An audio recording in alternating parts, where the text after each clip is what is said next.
Everyone, it's Stephanie from Guiding Force Consulting, and today I want to dive into one of my new favorite tools, which is the Salesforce Connector for Google Sheets.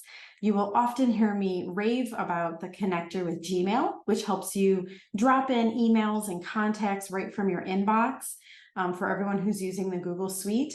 This is another feature that is going to get a lot of folks really happy and excited who are on the Google Suite, but also folks that are just using Google Sheets on their own.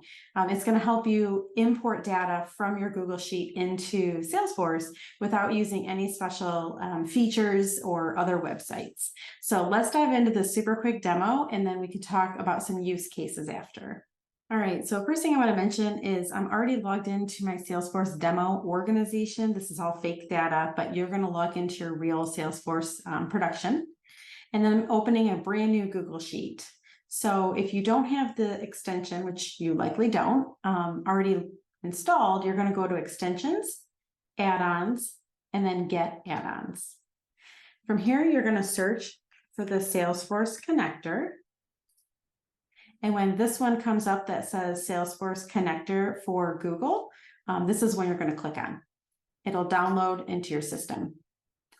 Once that's done, you'll go back to extensions. You'll see it listed here, and then you're going to go to open or enable, whatever that says for the first time you're using it. Because I'm already logged in, it's going to pop up asking me if I want to authorize into production. You can definitely test this into Sandbox if that's something you want to do. And I encourage you to test it there before making it go live in your system. So you'll click on authorize and then allow in the pop-up box. And once that connects, you can close this pop-up box. And here are the features where you're going to get information from your Google Sheet into Salesforce. So here you can look at your options. You can import data from a report into this sheet. You can import data from Salesforce into this sheet using a query. You can insert or update data into Salesforce from this sheet. And then I would not encourage you to delete data from Salesforce, but you can do that. So in this case, I want to take the information I have here and create 3 new contacts in Salesforce. So I'm going to go to update. And then we have to tell them what I want. So I'm going to highlight it and refresh.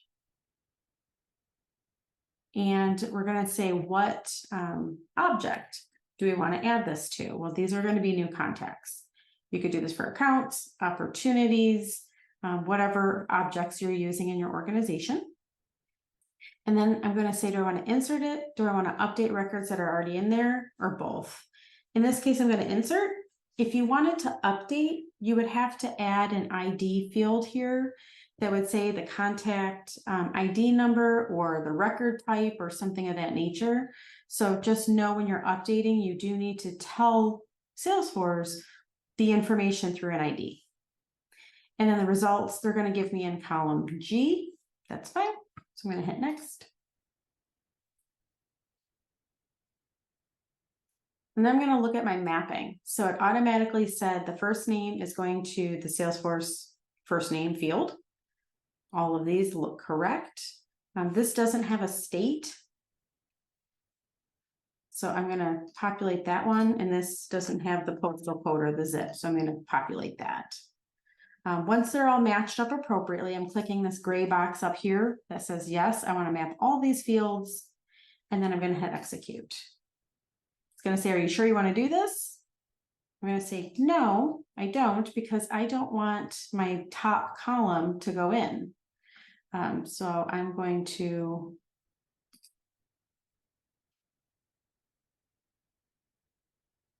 highlight these ones.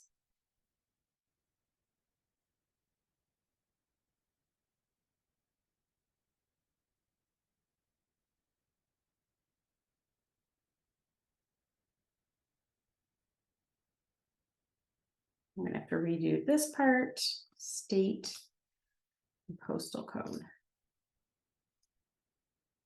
And then hit execute. Yes, I'm sure I want to do these 3.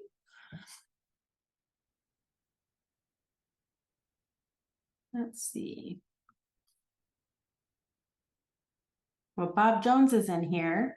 444 Maxwell Court, and this is 444. So let's see why I can't find Suzanne. There she is. It just took a minute to populate. So there's Suzanne, and then Sally Smith on Sunnydale. In Sunnydale. And there she is. So this went ahead and added those users right into my system from my Google Sheet. So as you can imagine, there's probably a lot of use cases that you can use to bring data over without going through Data Loader or the Data Wizard or a lot of the other features to bring things in and out of Salesforce. So a couple ways that you can use this, you can bring in feedback and information that you're collecting over Google Sheets from different folks. You can bring in new opportunities. If you are using campaigns, this might be a great way to bring in a bunch of campaign members if you want to include them with a certain RSVP or a certain member status. Just know that you have to have all of the right components set up in Salesforce in order to bring them in. And you have to have the fields mapped appropriately. So lots of really great use cases for this. I would love to explore ideas with you. If you're having a challenge where you have data, you want to get it into Salesforce and you want to do it the easiest way possible, let's talk through what those solutions could be. And I'm more than happy to help you out. Learn more about our on-demand services for 30 minutes and 1 hour time slots at guidingforceconsulting.com.